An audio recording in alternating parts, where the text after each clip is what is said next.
Very good morning students. आज मैं आपको बताने वाला हूँ बायोमोलिक्यूल्स एक यूनिट है 12th क्लास में केमिस्ट्री में। तो उसमें कौन कौन से क्वेश्चंस इंपॉर्टेंट होने वाले हैं मैं एकदम जल्दी से क्वेश्चंस आपको बता देता हूँ। पहला क्वेश्चन जो होने वाला है वो विटामिन्स पे होने वाला है कि विटामिन्स क्या होते हैं। What are the vitamins? Vitamins क्या होते हैं और कितने टाइप के होते हैं। मेनली विटामिन्स आपके दो तरह के होंगे। एक तो फैट सॉल्युबल विटामिन्स होते हैं, फैट सॉल्युबल विटामिन्स, और एक होते हैं आपके वाटर सॉल्युबल विटामिन्स। ये मेनली दो तरह के विटामिन्स होते हैं, वाटर सॉल्युबल। आपको इस तरह से जल्दी से याद भी हो जाएगा, बहुत सूक्ष्म में, बहुत शॉर्ट फॉर्म में मैं बता रहा हूँ। फैट सॉल्युबल में हो गया आपका ए, डी, ई एंड के। These are the fat soluble vitamin A, D, E, K, and vitamin B and vitamin C are the water soluble vitamins. कभी कभी इनसे रिलेटेड आपके डिजीजेस भी आ जाते हैं। जैसे विटामिन सी है तो विटामिन सी की कमी से स्कर्वी नामक रोग हो जाता है। विटामिन सी की कमी से स्कर्वी। विटामिन बी की कमी से वेरी नामक रोग होता है। ये कभी कभी इनसे डिजीज भी पूछ लेता है। तो सी से स्कर्वी, बी से वेरी। विटामिन ए से कलर ब्लाइंडनेस, ठीक है। डी से आपका रिकेट्स होता है, जो एक हड्डियों की डिजीज है, रिकेट्स, इससे होता है। E, vitamin E is responsible for fertilization, और vitamin K is responsible for coagulation of blood. रक्त के थक्का बनने से रिलेटेड है विटामिन के, और फर्टिलाइजेशन से रिलेटेड विटामिन है विटामिन ई। तो विटामिन पे ये एक इंपॉर्टेंट क्वेश्चन होने वाला है। और विटामिन्स क्या होते हैं? विटामिन्स आर दी केमिकल्स, ऐसे रासायनिक पदार्थ होते हैं जो शरीर के लिए आवश्यक होते हैं। ये ऊर्जा नहीं देते हैं, लेकिन अब हमारे शरीर की जो ग्रोथ होती है उसमें बहुत ज्यादा सहायक होते हैं। तो ये विटामिन्स वाला एक क्वेश्चन आपका होने वाला है, जो मैं आपको बताऊं। दूसरा, जो ट्रेडिशनल क्वेश्चंस आते हैं उनमें एक पहला क्वेश्चन है जो डीनेचुरेशन ऑफ प्रोटीन क्या होता है। डीनेचुरेशन ऑफ प्रोटीन का डीनेचुरेशन, ये शॉर्ट नोट में आएगा आपका। Denaturation of protein, what is denaturation of protein? Denaturation protein का मतलब होता है जब कभी प्रोटीन की नेटिव स्टेट चेंज हो जाती है with the help of heat. किससे चेंज हो जाती है? हीट की सहायता से, या एसिड की सहायता से, या बेस की सहायता से। तो जब भी प्रोटीन की नेटिव स्टेट चेंज हो जाती है उस फिनोमिना को क्या बोलते हैं? Denaturation of protein. तो क्या डेफिनेशन लिखेंगे? The process of change in the native state of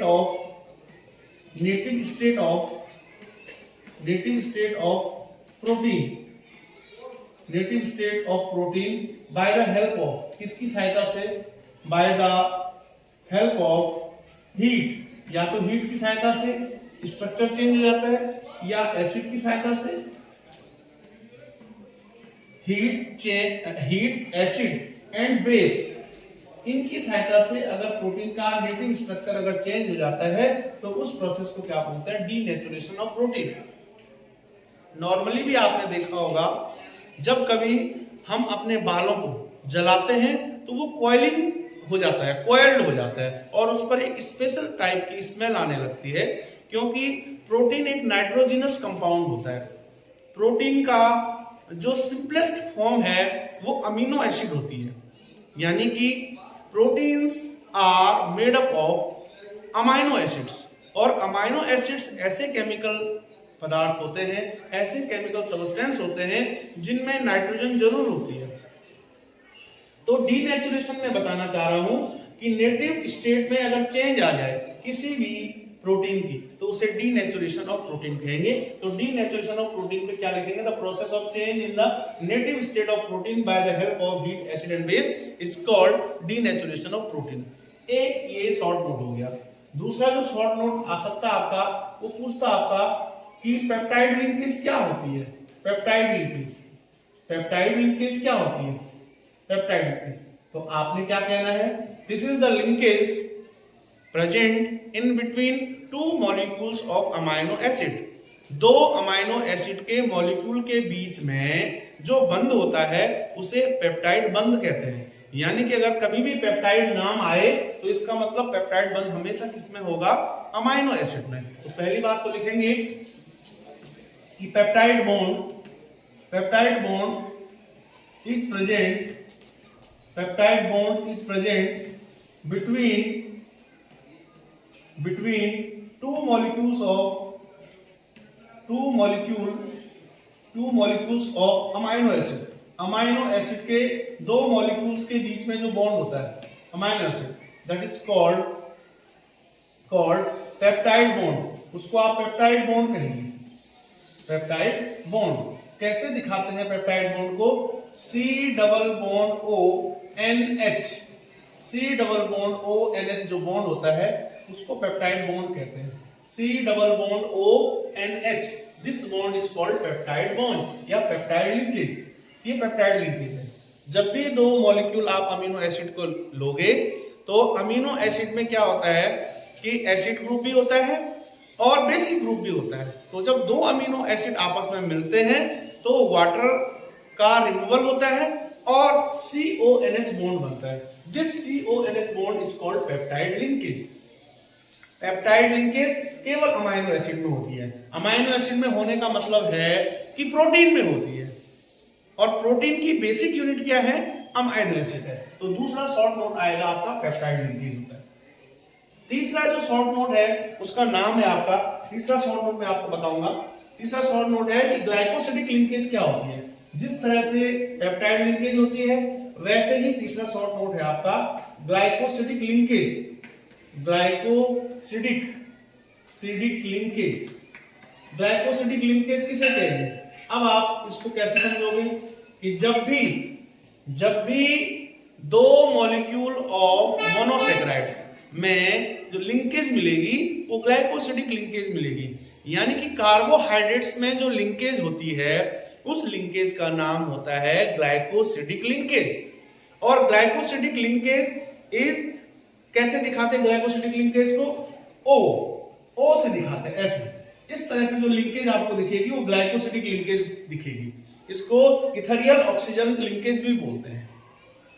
तो मैंने क्या कहा कि ग्लाइकोसिडिक लिंकेज हमेशा कार्बोहाइड्रेट्स के दो मॉलिक्यूल्स के बीच में मिलेगी। तो आप यहां पे लिखेंगे the linkage present between two molecule of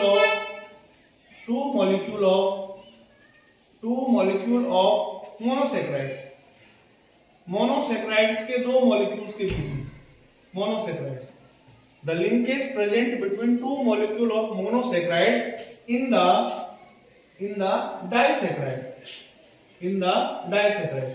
disaccharides के अंदर दो मॉलिक्यूल मोनोसैकेराइड्स के कंबाइन होते हैं। तो कौन सी लिंकेज बनती है? आपकी ग्लाइकोसिडिक लिंकेज बनती है।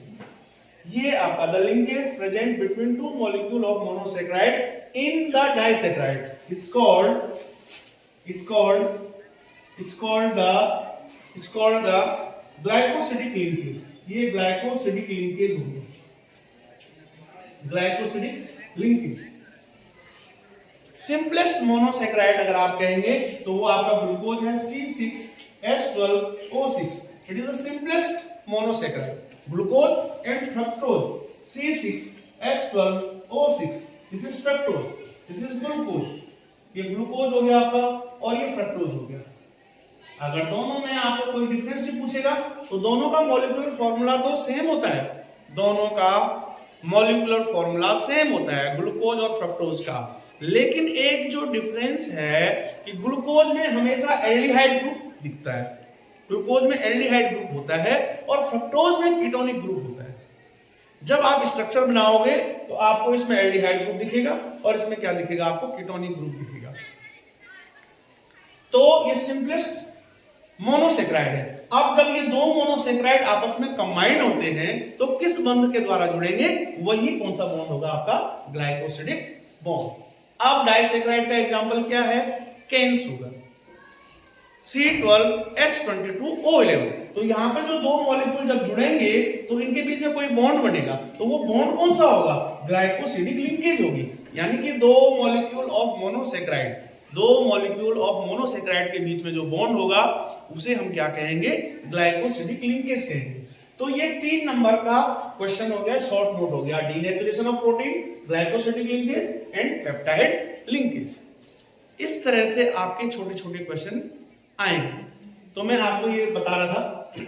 दूसरा जो इंपॉर्टेंट क्वेश्चन होने वाला है बायोमोलिक्यूल से बेटा, जो प्रीवियसली बहुत बार पूछा जा चुका है, वो क्वेश्चन है आपका डीएनए और आरएनए में, जो कि दोनों जेनेटिक मटेरियल होते हैं। दोनों जेनेटिक मटेरियल होते हैं जो क्या करते हैं, आपका एक जनरेशन से दूसरी जनरेशन में जो हेरिडिटी कैरेक्टर है उनको ट्रांसफर करते हैं।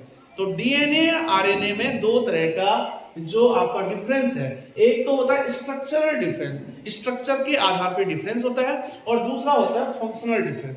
तो ये क्वेश्चन बार बार पूछा जा चुका है, तो मैं आपको बताता हूं डीएनए और आरएनए में स्ट्रक्चरल डिफरेंस यानी संरचनात्मक अंतर एवं फंक्शनल डिफरेंस यानी कि क्रियात्मक अंतर। तो दो तरह के डिफरेंस होते हैं। तो सबसे पहले आप देखेंगे कि डीएनए में जो शुगर होती है उसका नाम है 2-डीऑक्सीराइबोज शुगर, 2-डीऑक्सीराइबोज शुगर। और आरएनए में जो होता है वो होती है आपकी डी-राइबोज शुगर। पहला स्ट्रक्चरल डिफरेंस। दूसरा क्या है कि डीएनए में थायमीन होता है, थायमीन होता है पिरिमिडीन बेस, एंड साइटोसिन होता है, थायमीन और साइटोसिन होता है। इसके अलावा गुआनिन एंड एडेनिन होता है। ये दोनों क्या है, आपके प्यूरिन बेसिस है। लेकिन आरएनए में क्या होता है, आरएनए कंटेन यूरेसिल, आरएनए में थायमीन की जगह यूरेसिल होगा एंड साइटोसिन होगा।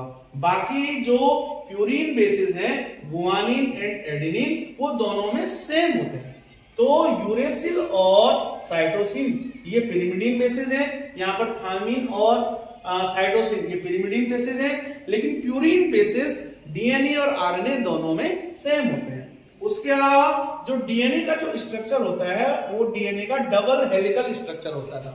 कैसा स्ट्रक्चर होता है, डबल हेलिकल स्ट्रक्चर होता है, जबकि आरएनए क्या होता है, आपका सिंगल स्ट्रैंडेड स्ट्रक्चर होता है। इसके अलावा डीएनए हमेशा ज्यादातर अमाउंट में कहां मिलता है, आपका न्यूक्लियस के अंदर मिलता है, जबकि आरएनए कहां होता है, आपका साइटोप्लाज्म में होता है। और आपको पता है डीएनए का डबल हेलिकल स्ट्रक्चर जो दिया था वो किसने दिया था, वाटसन एंड क्रिक ने दिया था।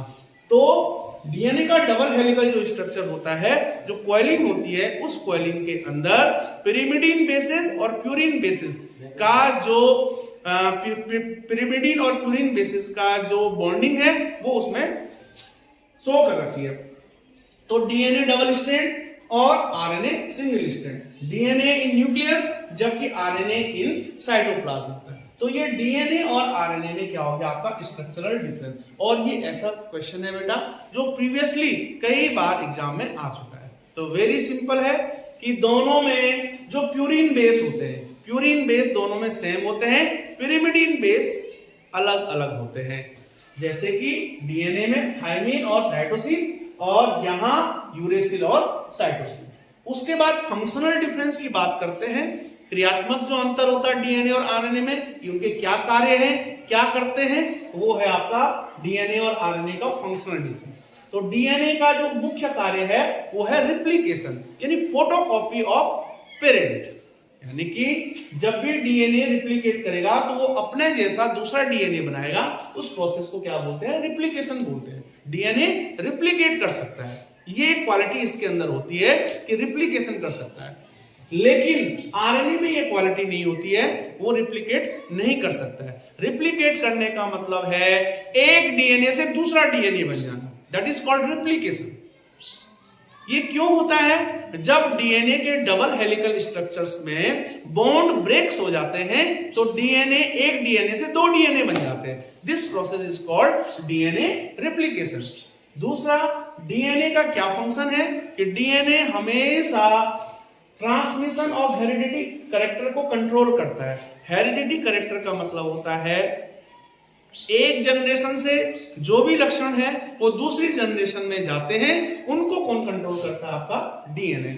जैसे हमारे अंदर जो डीएनए है वो हमारे माता पिता का है, तो एक जनरेशन से डीएनए दूसरी जनरेशन में क्या होता है? ट्रांसफर होता है। ये इसका काम है, ट्रांसमिशन ऑफ हेरिडिटी कैरेक्टर, उनको कंट्रोल करता है डीएनए। दूसरा क्या है? RNA control protein synthesis. हमारी बॉडी में जितनी भी प्रोटीन सिंथेसिस होती है उसको कौन कंट्रोल करता है? आरएनए। और आपको पता है प्रोटीन सिंथेसिस की साइट कौन होती है? एंडोप्लाज्मिक रेटिकुलम, अंतःप्रद्रवी जालिका। उन पे क्या लगे होते हैं? छोटे छोटे राइबोसोम लगे होते हैं, और राइबोसोम का काम क्या है? प्रोटीन का निर्माण करना। क्योंकि हमारे शरीर के निर्माण के लिए, हमारे शरीर की ग्रोथ के लिए हमें किसकी आवश्यकता होती है? प्रोटीन की आवश्यकता होती है। और प्रोटीन का निर्माण करना, हमारे बॉडी में प्रोटीन का निर्माण करना, वो किसका काम है? आपका आरएनए का। तो इस क्वेश्चन को बेटा आप सब लोग अच्छे से पढ़ें। ये क्वेश्चन आपको जरूर किसी न किसी सेट में आपको मिलेगा। तो ये 3 नंबर का क्वेश्चन प्रीवियस ईयर भी पूछा जा चुका था, और इस बार के लिए भी ये क्वेश्चन बहुत बहुत इंपॉर्टेंट है। तो ये है आपका डीएनए और आरएनए में स्ट्रक्चरल डिफरेंस और फंक्शनल डिफरेंस। इसके बाद जो इंपॉर्टेंट क्वेश्चन होने वाला है, प्रीवियस ईयर में ये पूछा गया है, एमसीक्यू में भी ये पूछा गया है, और 2 मार्क्स का जो क्वेश्चन है उसमें भी ये पूछा गया है कि हाइड्रोलिसिस प्रोडक्ट क्या होते हैं सुक्रोज और लैक्टोज के। तो बच्चे इसमें कंफ्यूजन हो जाते हैं, एक तो लिख लेते हैं लेकिन दूसरा क्या लिखें। तो सुक्रोज का फॉर्मूला हो गया C12H22O11 प्लस में H2O। इसका एसिडिक हाइड्रोलिसिस जब आप करते हैं इन्वर्टेज नामक एंजाइम की उपस्थिति में, तो ग्लूकोज और फ्रक्टोज बनता है। ग्लूकोज और फ्रक्टोज का मॉलिक्यूलर फॉर्मूला तो सेम होता है, लेकिन उनमें जो फंक्शनल ग्रुप होता है, ग्लूकोज में एल्डिहाइड होता है और फ्रक्टोज में कीटोनिक ग्रुप होता है। दूसरा, लैक्टोज का फॉर्मूला C12H22O11। लैक्टोज का जब हाइड्रोलिसिस करते हैं, एसिडिक हाइड्रोलिसिस, लैक्टेज नामक एंजाइम की उपस्थिति में, तो ग्लूकोज और गैलेक्टोज बनता है। तो ये 2 बहुत ही आसान क्वेश्चन है, लेकिन कंफ्यूज नहीं होना है। चारों का हाइड्रोलिसिस प्रोडक्ट का मॉलिक्यूलर फॉर्मूला तो सेम है, बस केवल नाम ही डिफरेंस है, आपको ये ध्यान रखना है। उसके बाद जो इंपॉर्टेंट क्वेश्चन है, ट्रेडिशनल क्वेश्चन है, बार बार पूछा गया है, वो क्वेश्चन है आपका essential amino acid and non essential amino acid. Essential का मतलब होता है आवश्यक, तो जो हमें आवश्यक है उनको हमको बाहर से लेना पड़ता है, तो उसको बॉडी सिंथेसाइज नहीं करती है। तो क्या लिखा हुआ है? एसेंशियल अमाइनो एसिड्स वे होते हैं which are not synthesized by our body। हमारी बॉडी के द्वारा जो नहीं बनते हैं वो हमको बाहर से लेने पड़ते हैं। तो बाहर से जो भी हम लेंगे वो कैसे हो गए? आपके एसेंशियल अमाइनो एसिड। और एसेंशियल अमाइनो एसिड के 2 एग्जांपल हैं, वेलिन और ल्यूसीन। आप इसको VL से याद कर सकते हो। वेलिन और ल्यूसीन हमको बाहर से लेने पड़ते हैं। इसके अलावा जो नॉन एसेंशियल अमाइनो एसिड है, नॉन एसेंशियल कौन होंगे? जो हमारी बॉडी में सिंथेसाइज हो रहे हैं, बन रहे हैं, हमारी बॉडी खुद बना रही है, तो उसकी हमको जरूरत नहीं होती है। वो क्या कहलाते हैं? आपके नॉन एसेंशियल अमाइनो एसिड। तो कौन है non essential amino acid? Glycine और एलेनिन 2 ऐसे अमाइनो एसिड हैं जो हमारी बॉडी खुद सिंथेसाइज करती है, तो इसकी हमको जरूरत नहीं है, इसलिए इनको क्या कहा जाता है? Non essential amino acid which are synthesized by our body। हमारी बॉडी खुद बनाती है इनको, तो इसको हमको बाहर से लेने की जरूरत नहीं है। तो जिनको हम बाहर से नहीं लेते हैं वो क्या होते हैं? आपके नॉन एसेंशियल अमाइनो एसिड। इसके बाद 2 नंबर में जो बहुत इंपॉर्टेंट क्वेश्चन होने वाला है इस बार बोर्ड एग्जाम में, किसी न किसी सेट में आपका जरूर आएगा, वो कौन सा क्वेश्चन है? वो है आपका न्यूक्लियोसाइड और न्यूक्लियोटाइड में क्या डिफरेंस है। बच्चों को लगता है दोनों सेम है, लेकिन ऐसा नहीं है, दोनों का नाम सेम है, एक जगह टाइड है, एक जगह साइड है। तो आपको इसको समझना होगा कि न्यूक्लियोटाइड और न्यूक्लियोसाइड में क्या डिफरेंस होता है। पहले मैं न्यूक्लियोसाइड बता रहा हूं। न्यूक्लियोसाइड में केवल 2 ही चीज होती है, बेस और शुगर। न्यूक्लियोसाइड SID, साइड में केवल 2 ही यूनिट होती है, बेस और शुगर। दूसरा एग्जांपल है इसका एडिनोसिन। तीसरा शुगर